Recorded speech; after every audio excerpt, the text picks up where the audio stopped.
Olá, meu irmão, minha irmã, sejam muito bem-vindos a mais uma aula do nosso curso básico de formação de ministro da Igreja Reconciliação em Cristo, Espírito e Verdade.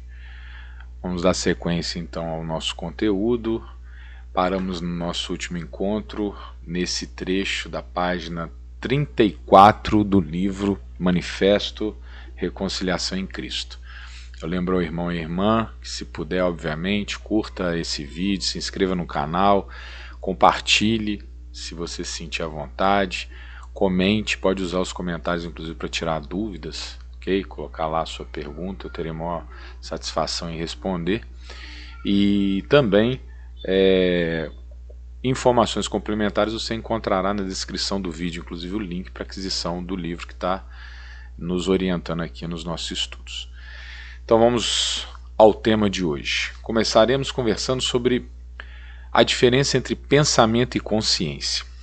Os próximos trechos do livro, página 34 em diante, falará sobre a constituição do ser humano, que a gente pode chamar de antropologia cristã. Então hoje a aula é um pouco diferente do que foi algumas outras, nós não vamos ficar tão presos no texto. Vou aqui fazer um breve sobrevoo explicativo daquilo que está, de uma certa maneira, disperso no texto daqui por diante, com vistas a explicar o que quais são as vozes que falam na mente do crente e buscando aí auxiliá-lo na distinção dessas vozes a fim de reconhecer qual é a voz do Espírito, portanto a voz de Deus. Nós temos que abordar o tema da antropologia cristã. Então, imediatamente, o que nós podemos dizer a fim de resumir o assunto?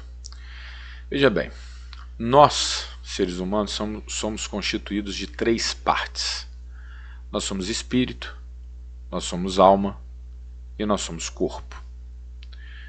O corpo é a fronteira do indivíduo em relação ao mundo imanente. O que é a imanência? É o mundo que nós conhecemos que nos rodeia, podemos chamar de planeta Terra. Essa é a imanência, o universo, essa é a imanência. É aonde o tempo opera, onde o movimento exerce predomínio sobre todas as coisas. Enfim, nesse plano que é diferente do plano de Deus. O plano de Deus não é a imanência, é a transcendência.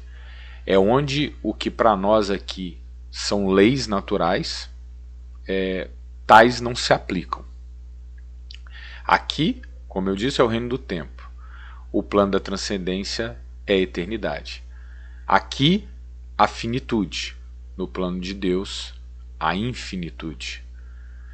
Então, nosso corpo, ele é uma espécie de estacionamento nesse mundo. É onde a gente se interage na imanência. É a expressão imanente do nosso ser. Espero que não tenha sido complicado. O objetivo aqui é simplificar. É a nossa fronteira com o mundo. Mas a pergunta é: nós somos apenas seres imanentes? Nós só existimos nesse mundo? Se você perguntar para um naturalista, para um materialista, provavelmente vão dizer que sim. E é um pouco a partir desse pressuposto que se justifica teorias como o evolucionismo, como mecanicismo.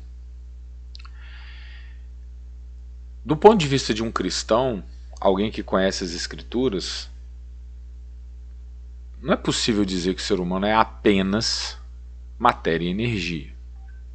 Nós não somos só isso que existe na imanência. Nós somos mais do que isso. E isso já nos coloca na segunda característica, na segunda, aliás, parte do ser humano. Parte constitutiva do ser humano. Então começa com o corpo e a segunda parte é a alma. O que é a alma? A alma é a fronteira dos dois mundos. É algo que vive dentro de nós que é afetado pela imanência, mas que guarda uma conexão com uma parte que é totalmente transcendente do nosso ser. Ou seja, alma é aquilo que está entre o nosso corpo e o nosso espírito. E é ali que são sintetizados as resultantes da interação desses dois mundos. É ali que, por exemplo, vamos formar a nossa personalidade. É ali que está a nossa mente.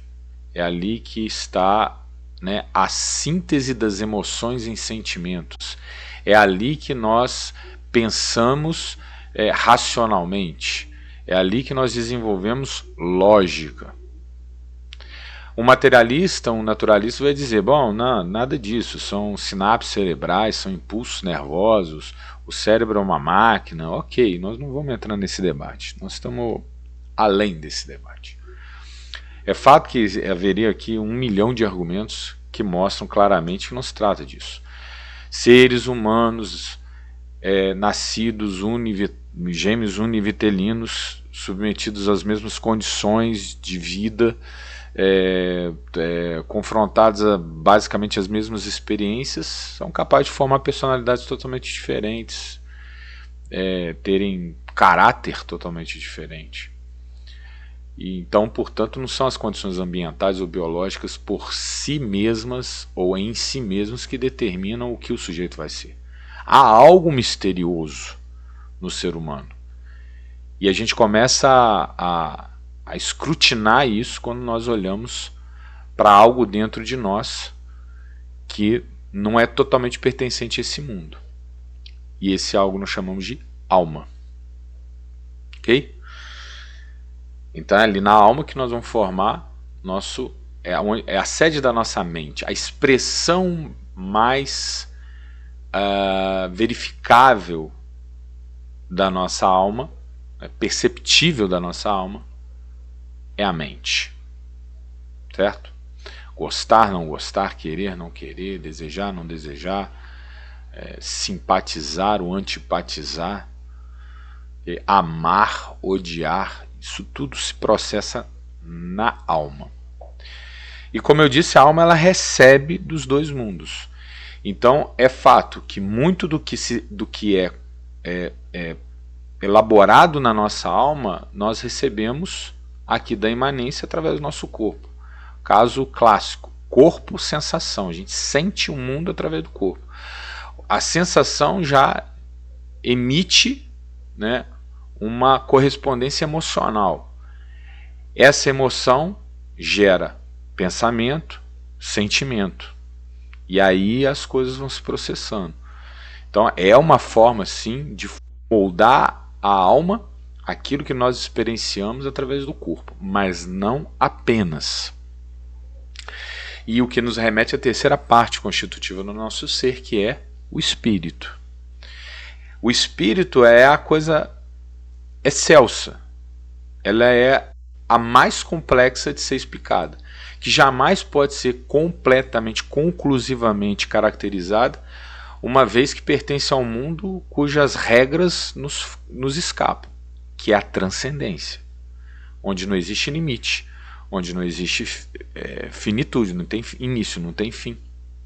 Tudo simplesmente é. Lembra que Deus, quando se apresentou a Moisés perguntou, mas como é que eu te digo que o Senhor é para o povo? Ele diz, diga ao povo que eu sou. Jesus, quando questionado, né, sobre, né, a relação dele com Abraão, ele falou, antes de Abraão vir ao mundo, eu sou. O que significa eu sou? É uma forma da divindade nos dizer que aonde o seu pertencimento existe fora do tempo. Ele não era, não será, simplesmente é. Um instante que nunca acaba. É uma das formas de definir a eternidade. Enfim, o espírito pertence totalmente a esse mundo, ao mundo da transcendência. É um empréstimo de Deus a cada ser humano para que nós sejamos essa coisa absurda que nós somos. A junção do espírito com a alma nos forma como esses seres inéditos. Não há nada comparável ao ser humano. Todos os animais do mundo dispõem de corpos. Existem aqueles entes do mundo que possuem vida e outros que não possuem vida. Até aí nós somos iguais. Mas quando você insere alma e espírito, é possível detectar que o ser humano é uma coisa sublime. E aí isso nos remete imediatamente a Gênesis. Façamos o homem à nossa imagem, conforme a nossa semelhança. Nós não somos exatamente desse mundo. E onde que nós habitamos a transcendência? No nosso espírito. E o espírito, assim como a alma, como o corpo, também interfere na nossa alma.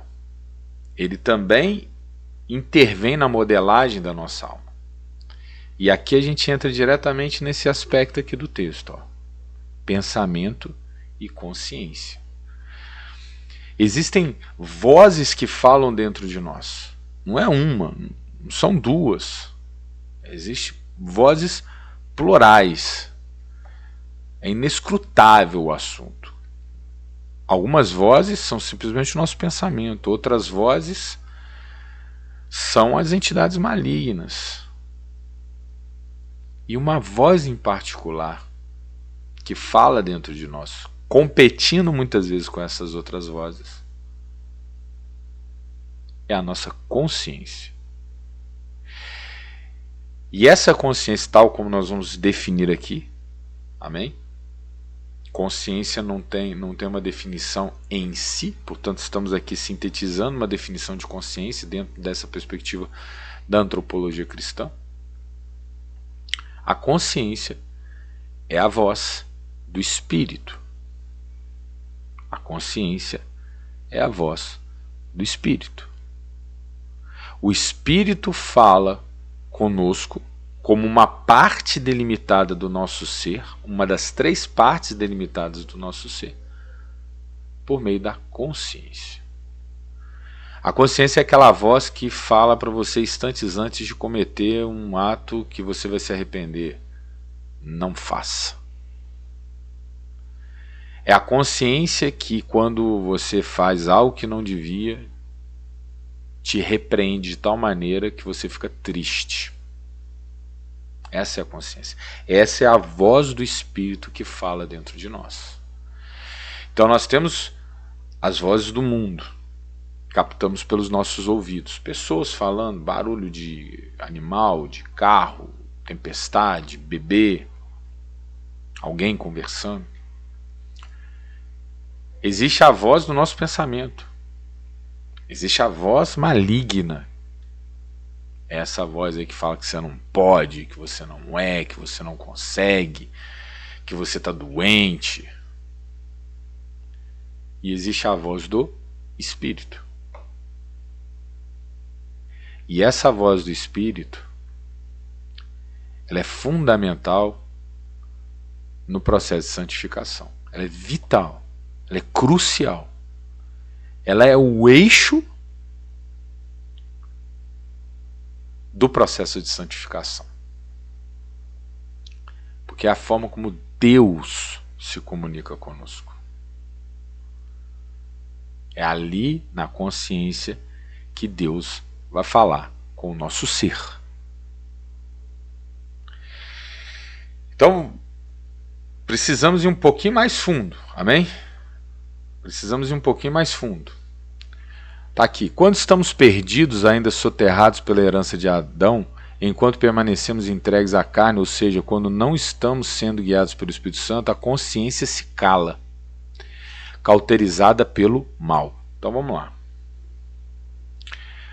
Quando nós estamos em Adão, a consciência, lembra que eu falei da centelha, que fica ali pequenininha? A consciência, ela é essa centelha. É um suspiro muito, muito quase inaudível do espírito combalido que habita o nosso ser integral. Ela quase não consegue intervir na nossa ação. Ela está lá, mas ela está fraca. Quando a pessoa aceita Jesus, reconhece os pecados, dá a voz para essa centelha pequenininha ali, e ela começa, sabe, a crescer, né, se torna uma pequena chama e vai, né, se alastrando. Nesse momento, meus irmãos, minhas irmãs, a voz ela vai crescendo, ela vai se amplificando dentro de nós. Ela vai se tornando de fato uma voz robusta. Quando a voz da consciência está imersa numa alma e num corpo, daqui a pouco eu vou falar do coração, que é um aspecto central para entender isso, está imersa no nosso ser desviado, ela não faz muita diferença.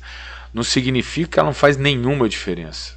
Paulo explica em Romanos capítulo 2 que aquele que não recebeu a lei, mas age conforme a lei, seguindo a voz da consciência, ele faz lei, ele se faz lei para si mesmo. Paulo está nos explicando o seguinte, que a consciência ela está lá mesmo da pessoa que não conheceu Jesus. E às vezes existem os casos que as pessoas elas dão vazão a essa consciência, essa voz que está dentro dela, que sabe, que planta dentro de nós, né, o certo e o errado basal mesmo, que a gente chama assim de bom senso.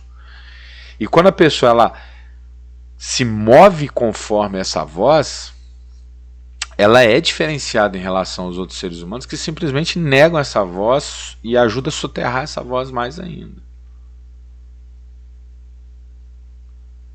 Então ela não é que ela seja inútil, ela está enfraquecida, combalida.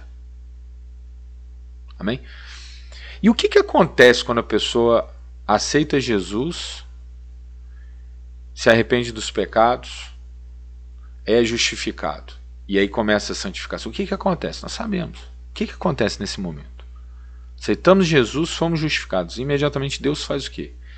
Ele envia o Espírito Santo. Então o Espírito Santo ele se acopla ao nosso espírito. Ele se une ao nosso espírito. E nesse momento que o Espírito Santo se une com o nosso espírito ele reemerge com toda a força. E ele começa a combater aquilo que desvirtuava o nosso ser integral até aquele instante. Lembra que eu falei de descer as águas e sair de volta para começar a aprender tudo de novo? Pois é, o Espírito Santo é que vai fazer essa batalha do desaprender o errado e aprender o certo. E aqui várias coisas precisam ser abordadas para a gente ter a visão completa. No que pese talvez algum nível de complexificação do raciocínio, mas está aqui os comentários para você colocar a tua dúvida, amém? Vamos lá. Onde que corpo, alma e espírito se encontram, se enlaçam? Qual é o ponto nodal onde o nosso ser deixa de ser três entes e passa a ser uma única coisa, o eu? A Bíblia nos responde. Assim como é o rosto para a água, assim é o coração para a pessoa. Ou seja, a água é a representação de espelho. Assim como o seu rosto é o seu rosto projetado no espelho, assim o seu coração é você. Você é uma projeção do seu coração. Lembra que Jesus falou? Jesus nos ensinou. A boca fala daquilo que o coração está cheio. Não adianta você ser um sepulcro caiado, né? Bonitão por fora, mas corroído por dentro. O coração é o que importa. Lembra lá como Samuel foi ungir Davi? Deus não olha para a aparência, Deus olha para o coração. O coração é a essência do nosso ser. Sabe quem é você? O seu coração. O coração é, definição, o eu integral. É ali que o espírito, alma e corpo se juntam, se enlaçam numa coisa chamada eu, self, mim mesmo. Amém? É ali. Lembra? Vamos lá, de novo. O ser humano é corpo, é alma e é espírito. Três partes. As três partes elas podem existir autonomamente nesse plano da imanência? Não. A nossa vida não prescinde do corpo. O nosso corpo, para ser um corpo animado, não pode prescindir da alma e do espírito. A gente precisa dos três. São três coisas diferentes. Como você tem cabeça, tronco e membros. Amém? Mas tem um lugar em que essas três coisas elas se juntam, se unem, se unificam. E brota dessa unidade o eu. O eu você. Cada eu da humanidade. Que lugar é esse onde tudo se junta? O coração. Ah, é aquele coração que bobeia o sangue? Não. É um coração figurado. É um coração, é o âmago. Ele não é visto. Ele é simplesmente constatado. Portanto, é no coração que acontece a luta, que a gente pode chamar espiritual, de regeneração. Porque, lembrando, de novo, o espírito combalido, ele fica no coração ali quietinho, calado, fraco, sabe? E o corpo, por sua vez, quando totalmente descontrolado do senso moral que a consciência traz, ele se torna uma coisa que não é simplesmente corpo. É o que a Bíblia chama de carne. Lembra de Paulo falando? Aquele que se inclina para o espírito, aquele que se inclina para a carne, para as coisas do espírito, para as coisas da carne. A carne dá uma conotação, porque veja bem, o indivíduo ele pode ser tanto integralmente degenerado quanto integralmente regenerado. Ele pode ser integralmente santo, integralmente pecado. Amém? Tanto é que quando nós formos para a glória, na volta de Jesus, nós teremos corpos glorificados. Jesus é o primogênito de toda a criação, dentre os mortos. Primogênito dentre os mortos. Por quê? Porque ele é o primeiro que, se manifestou com a nossa forma conclusiva. E ele era corpo. Então o corpo em si não é uma coisa ruim. Amém? Existe uma leitura equivocada às vezes no meio cristão de condenação do corpo. E aqui eu não vou gastar sobre isso. Isso não é um problema bíblico, isso é um problema de Platão, da filosofia grega que influenciou a patrística, os filósofos que por muito tempo se deixaram influenciar pela filosofia, e isso ajudou muitas coisas, mas também atrapalhou em outras, e acabou colocando algumas interpretações um tanto quanto desviadas, mas não é o tema de hoje. Então o corpo não é um problema, seremos corpos glorificados. Lembra lá também, Paulo nos ensina, que nós entregamos nossos corpos como ofertas de justiça.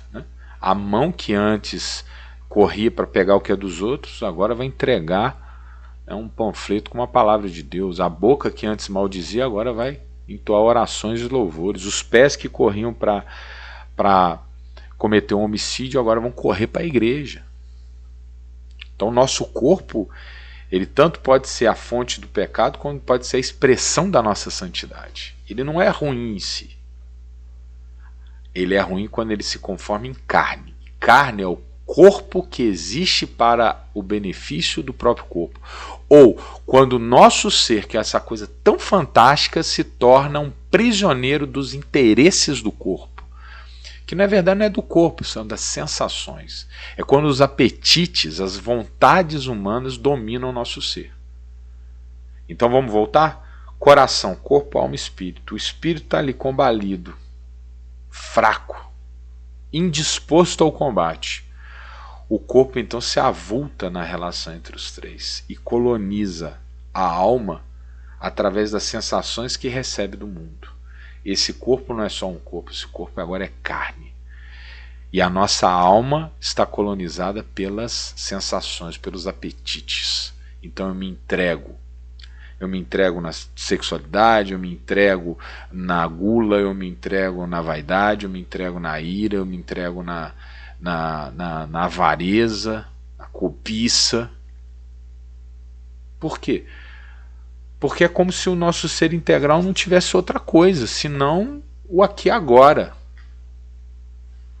Entendeu? Como se a felicidade estivesse na aquisição de coisas que o mundo nos oferece. Como se nós não fôssemos isso que nós de fato somos. Parte imanente e parte transcendente. É como se nós simplesmente fôssemos como uma samambaia ou como um leão. Apenas um ser que habita esse planeta, que está dentro do círculo do carbono. Aliás, o leão, ele ainda tem uma parte excelsa nele, né, que lhe dá a vida. Tá claro, meus irmãos? Então, o corpo entrega aos apetites, carne, coloniza a alma, nos torna serviçais das sensações do mundo. É o terreno que o diabo gosta. E é por isso que o diabo conspira o tempo todo para a gente continuar nessa condição. Porque enquanto estivermos a serviço das nossas sensações, seremos cativos da obra maligna, pois nós nos afastamos da nossa parte essencial, que nos conecta a Deus, que portanto pode nos restabelecer como essa criatura incrível que foi posta no mundo à imagem e semelhança de Deus. Aliás, eu já falei isso aqui, de onde vem a palavra religião? Religare, né? Parte da premissa de que nós estamos desconectados da divindade, é necessário religar. E a religião, ela é um impulso de tentar religar, seja a religião certa, a religião errada, nós não vamos entrar no mérito. Mas o fato é que esse impulso de buscar se reconectar com a transcendência, com o divino, é que nos leva ao ato religioso. E aqui eu estou te explicando, meu irmão e minha irmã, do ponto de vista cristão, depois que você aceita Jesus Cristo e é justificado do pecado, a sua pena ela é anulada. Deus então envia o seu Espírito Santo, que é uma das três partes da Trindade, que conforme a unidade de Deus, e ele se conecta ao nosso espírito. E nessa conexão, o nosso espírito é refortalecido, robustecido, para começar uma batalha, uma luta, uma guerra cujo campo de batalha é o coração. Então ele vai lutar com tudo aquilo que perverteu a alma até aqui. Lembra que eu falei na última aula? Começa tudo de novo, desaprendendo e aprendendo. Então, antes estava entregue aos apetites, agora eu vou limitar os apetites, eu vou desintoxicar a alma, eu vou aprender a gostar de outras coisas, eu vou me fartar de outras, sabe, de outros manjares que não aqueles que são ofertados pelo mundo. Eu vou sentir de maneira diferente, eu vou reforçar o meu amor ao próximo e fazer aos poucos ir desaparecendo a cobiça, a vaidade. E tudo obra do Espírito Santo, unido ao nosso espírito, combatendo o nosso coração para tirar a desvirtuação da alma e transformando como o ato, né, mais avançado o nosso corpo, que até então era, né, o ponto de entrada daquilo que colonizava a alma, para que passe a ser o ponto de saída da expressão da santidade que domina o nosso ser. É por isso que você vê um crente e você reconhece. Lembra que Deus, através de Jesus Cristo, nos diz: vós sois luz do mundo. E é para ser colocado no alto do cômodo para iluminar todo o ambiente. Essa luz é o seu corpo expressando o espírito que habita o seu coração. Amém? Então não é à toa que o Espírito Santo ele vai para o coração, porque é lá que as três partes constitutivas do ser humano se encontram, e é ali que é determinado o nosso destino. O eu, ele nasce ali. Se é um eu entregue à carne, ou se é um eu entregue ao Espírito, como Paulo nos ensina em Romanos. Amém? Então vai lá, ó. Próximo parágrafo aqui, ó. Aliás, vamos continuar. Já quando o nosso espírito é reconectado a Deus, através do Espírito Santo, ela é restaurada como uma voz, no caso a consciência, ativa, que acompanha e insufla o revigoramento espiritual, se tornando uma força vivificada que nos orienta para o bem. Lembra que eu falei? Não são obras, é fé. Não faço para ganhar pontos com Deus, boas obras. Eu realizo boas obras porque eu sou grato, porque Deus já me transformou. Amém? Nós nos tornamos pessoas melhores, não para conquistar a salvação, mas é justamente porque Deus nos deu a salvação que nós então queremos ser melhores. E o Espírito vem e transforma essa vontade em fato. Olha que lindo.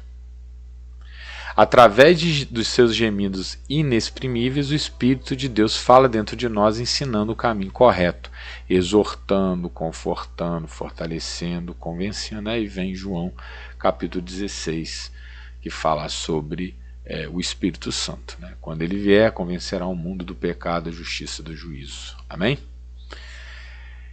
E aí está aqui, ó, a parte do coração falando dentro de nós através de uma consciência renovada. O Espírito Santo irradia, se transformando a alma, que é tão e plenamente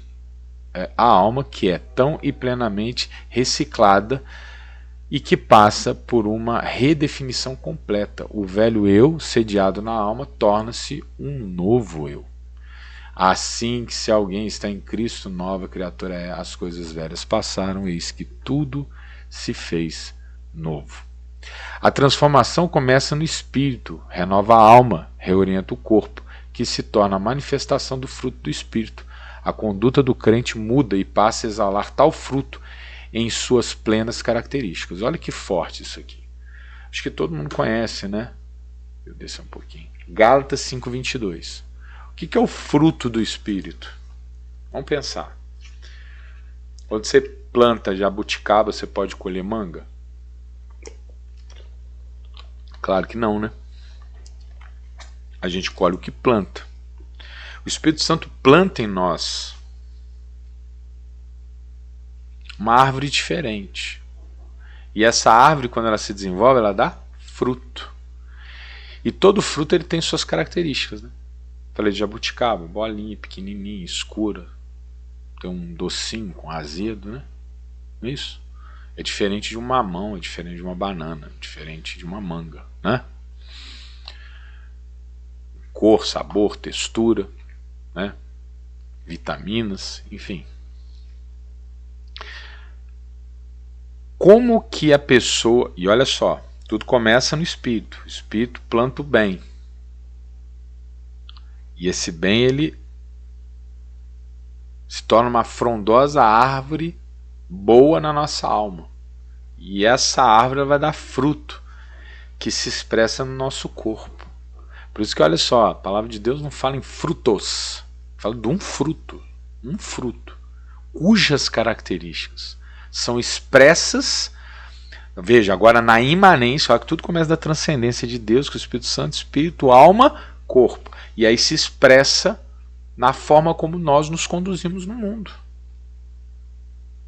As pessoas conseguem ver o Espírito Santo falando através de nós.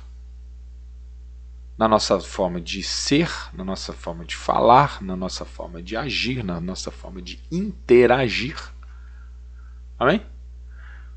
E quais são essas características que a Bíblia realça? Como as 9 características do fruto do Espírito. Está aí, Gálatas 5:22. O fruto do Espírito é amor. A pessoa que tem o Espírito Santo, ela desenvolve o sentimento do amor. O amor aqui não no sentido eros, né? Porque no grego, e a Bíblia foi escrito, o Novo Testamento foi escrito em grego, existe o eros, né? e o ágape. O amor eros é o do marido para a esposa, é um amor, né, de homem e mulher. E existe o amor ágape, que é esse amor sublime, tipo de uma mãe para um filho, de um pai para uma filha. Amém? Então esse amor ágape aflora. Gozo, que é o mesmo que alegria, O crente é alegre, meu irmão. E aqui nós vamos desenvolver a teologia do reino de Deus, ele é acompanhado pela doutrina da benção completa. Nós não temos que sofrer, não temos que aceitar sofrimento, não. Sofrimento é coisa do diabo, não é coisa santa, não. A vontade de Deus é boa, perfeita. Ela é boa, perfeita e agradável. Jesus veio trazer vida e vida com abundância. Amém? Não veio trazer miséria, a tristeza, peso, pesar. Não existe glorificação na corrupção. O que é corrupção? Um corpo, né, doente é um corpo corrompido pela doença. Uma mente fraca, não, sabe? Uma personalidade tímida, ou, né, uma falsa humildade, né, um derrotismo, né? Não.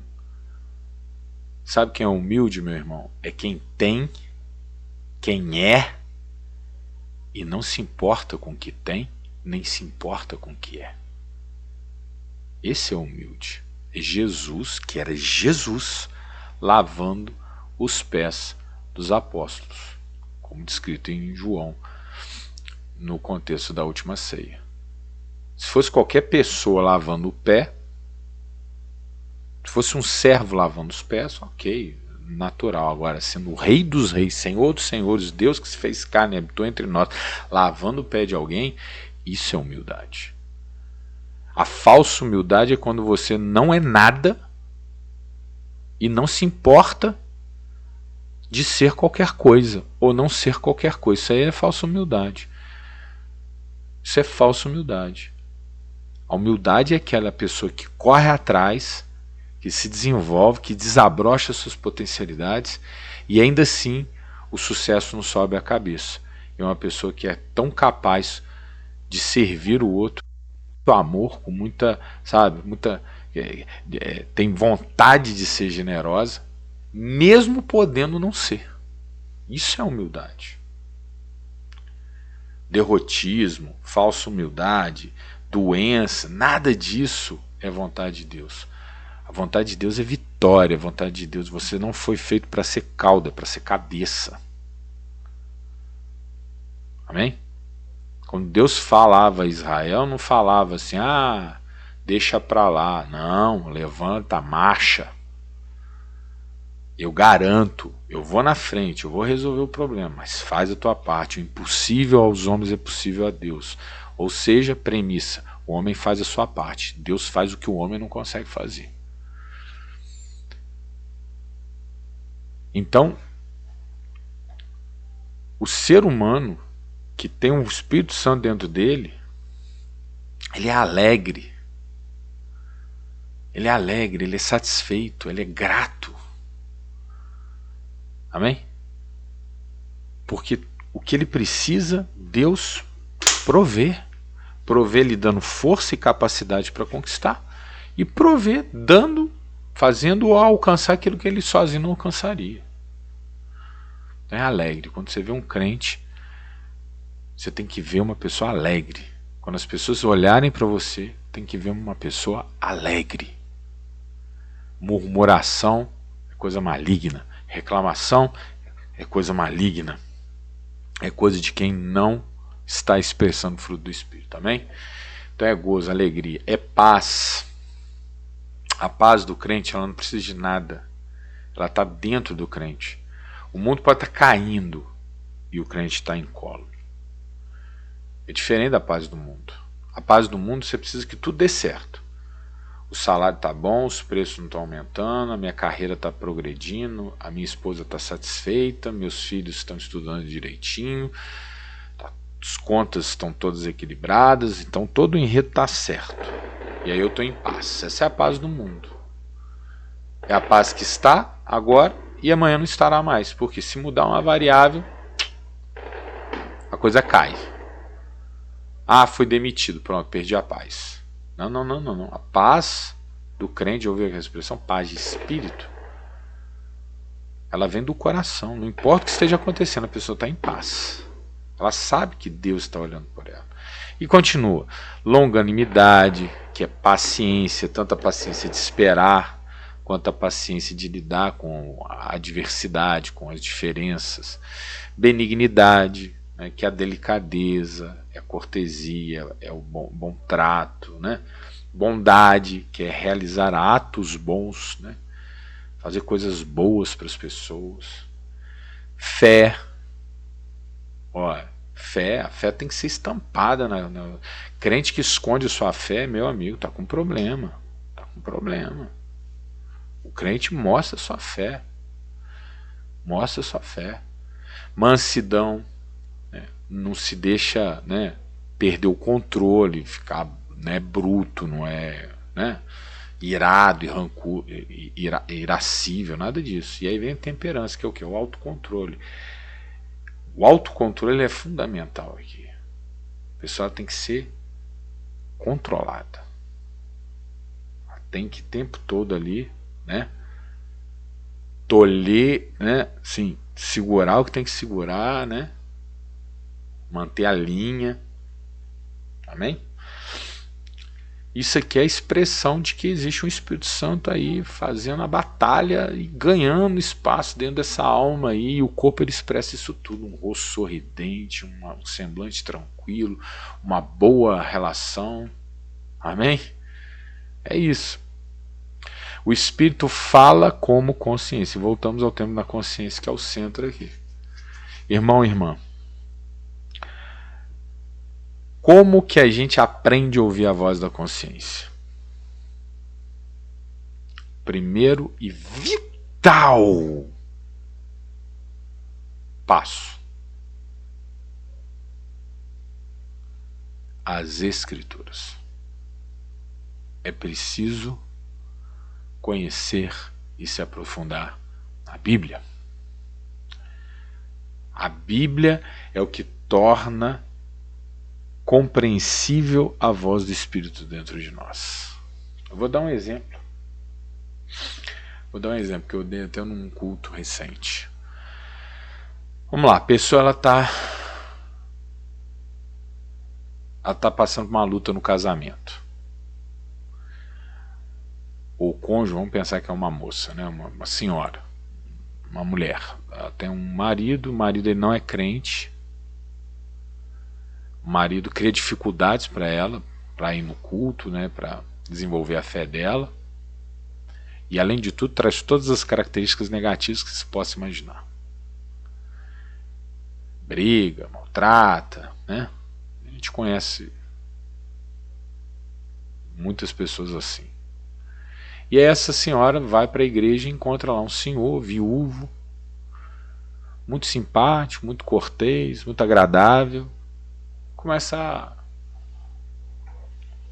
a paquerar, como dizem, né? Da condição no rolê.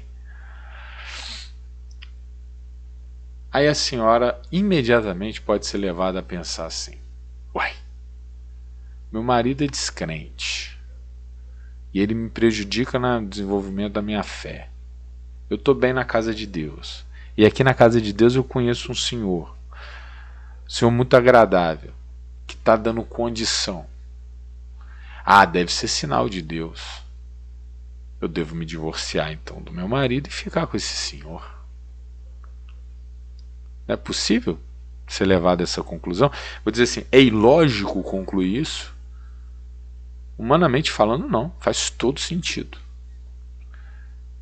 E aí você ouviu essa voz dentro de você: larga o marido e fica com esse homem. Larga o marido e fica com esse homem. Você pode achar que essa é a voz da consciência, que está te impelindo para um bom caminho. Olha que as suas justificativas parecem convergir, né, para a vontade de Deus, né? Vou ficar com um crente, né, uma pessoa agradável, vou me tratar bem, e a gente vai poder ficar na igreja junto, orar, ler a Bíblia e tal. Então é a vontade de Deus. Olha a necessidade de conhecer as Escrituras. A Bíblia diz: homem e mulher serão feitos uma só carne. Quando Jesus foi questionado sobre o divórcio, falou: a não ser por imoralidade sexual, não deves dar carta de divórcio. Ah, mas Moisés permitiu. Permitiu por causa da dureza do coração de vocês. Isso nunca foi a vontade de Deus. A mulher crente que tem um marido descrente, ela santifica o marido. Ela faz a batalha espiritual pelo marido. Ela dá o bom testemunho. Ela pavimenta o caminho da santificação do marido. E com paciência, fruto do Espírito, com muita oração, com muita batalha espiritual, aguarda e a vitória vai acontecer, de uma maneira ou de outra. É luta. É seu desafio. Amém? Não entre pela porta larga. Tem que ir pela porta estreita. Amém? Mas o diabo vai tentar convencer antibiblicamente, no bom senso. Olha a voz aí, ó, que leva a perturbação. Por isso ler a Escritura é fundamental, porque a Escritura ela torna compreensível a vontade de Deus, para que o Espírito seja discernido como voz da consciência dentro da sua mente, lá no seu coração. Amém? Não se esqueça, quando Jesus foi levado para o deserto para ser tentado, ele usava a palavra de Deus para revidar o maligno. Ele não criou uma palavra, olha que era Jesus, Deus. Ele podia ter falado qualquer coisa, mas ele citou as Escrituras. E o diabo é tão ardiloso que ele também citou as Escrituras. Colocou Jesus lá no alto do pináculo do templo e falou: pula, porque se você pular, os anjos virão e te ampararão. Salmo 91. Jesus fala: não tentará o Senhor seu Deus. Um versículo fora de contexto é um perigo. Por isso que você não é simplesmente um crente que chega lá e vê o culto, né? Ou que lê um versículo isolado na internet, está tudo certo. Não, você se dedica à leitura, porque o diabo ele é ardiloso.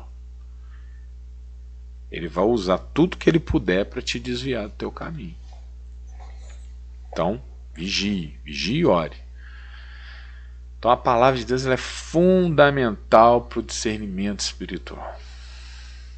É um dos papéis-chave da Bíblia. É dar a todos nós condições de compreender a vontade de Deus e, portanto, dar ao Espírito o vocabulário que o Espírito precisa para falar no nosso coração, a nossa mente e nos ensinar o caminho certo. E aqui fica essa experiência, talvez você já tenha vivido. Você vai lendo a Bíblia, você vai indo no culto. Primeiro que você vai no culto, às vezes parece que o pastor está ali, parece que você acabou de conversar com ele, ele está te dando um recado ali, não sabe nem o que tá, nem sabe o que ele está falando para você. Isso já é obra do Espírito Santo. Mas vamos imaginar um outro contexto. Você vai lá, tem conta, você vai assistindo os cultos, você vai lendo a Bíblia, né? Você vai entronizando aquelas informações. Aí você chega no seu dia lá de orar. Você apaga a luz, fecha a porta, fica lá no seu lugarzinho, só você e Deus, você está lá orando e fazendo as suas perguntas para Deus. E eu tenho certeza, se você não experimentou, isso ainda vai acontecer na sua vida. De repente você começa a lembrar dos versículos, as passagens, as histórias, e elas vão se realinhando na sua mente. E no final você constata: Deus usa as Escrituras para te responder. Quanto mais, portanto, você entende das Escrituras, está familiarizado com as Escrituras, é como se você aumentasse o seu vocabulário disponível para Deus falar com você. Quanto mais você aumenta, né, o cabedal de experiências que a Bíblia te relata, mais você vai dando condições para Deus falar com você. E Ele fala como? Por meio do Espírito Santo, através da voz da consciência, no seu coração. Amém? Então o Espírito fala como consciência. Amém? Como cidadãos celestiais, precisamos entregar, devotar todo o nosso ser a essa instrução, colocando tudo em nós em função da orientação que vem da consciência renovada. Hebreus capítulo 9, versículo 14. quanto mais o sangue de Cristo, que pelo Espírito eterno se ofereceu a si mesmo imaculado a Deus, purificará a vossa consciência das obras mortas para servirdes ao Deus vivo. Então, através da consciência, Deus vai te orientando. E aqui o texto aí fala sobre o coração, né, que é o ponto de contato espiritual e corpo, como eu expliquei lá. Como na água o rosto corresponde ao rosto, assim o coração do homem ao homem, né? É o nosso coração, tudo acontece lá. O homem é bom, do bom tesouro do seu coração tira o bem. O homem mau, do mau tesouro do seu coração tira o mal, porque da abundância do seu coração fala a boca. Espírito, alma e corpo se conectam no coração e ali se processam as lutas. Dali procede a decisão das batalhas que resultam na progressiva renovação do nosso eu integral. Espírito e alma, do espírito para a alma, onde se concentram as emoções e a razão. Tudo deve ser entregue a Deus. Buscar-me-ei e me acharei quando me buscar de todo o coração. E aí carne é designação bíblica para o indivíduo entrega as paixões sensoriais, né, as paixões do mundo.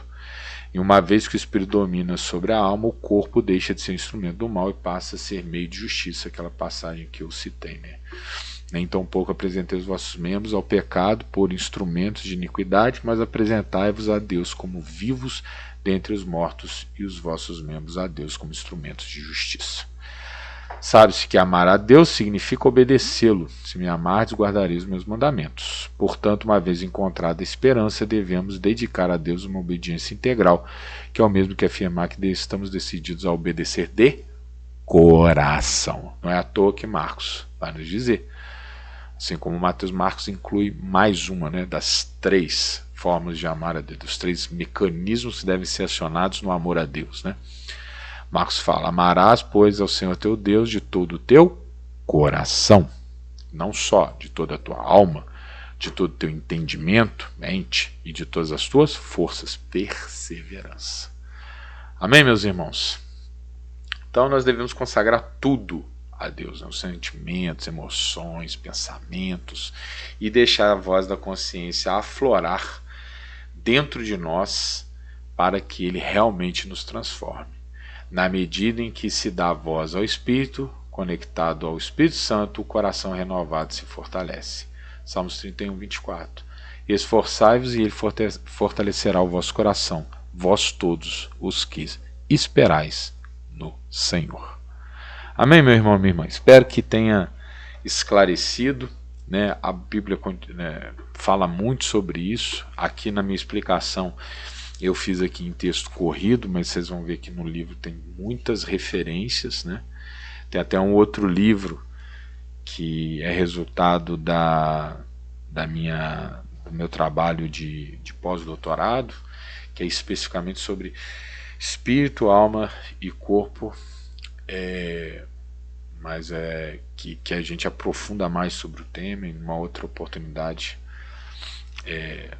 Fica a dica aí de adquiri-lo e tal, que você pode entrar mais a fundo nesse assunto. Por enquanto, eu creio que os elementos vitais já estão informados, e o que é fundamental que a gente entenda é que nós precisamos ler a Bíblia para fortalecer a nossa capacidade de discernir a voz da consciência, que batalha contra outras vozes dentro do nosso ser. E é essa voz da consciência, é através da voz da consciência que o Espírito Santo está atuando, desde a transcendência dentro do nosso coração, para nos impelir pelo caminho da santidade e nos transformar nas pessoas que Deus quer que sejamos, e aquelas que Cristo se sacrificou para restituir. Amém? Vamos fazer uma oração.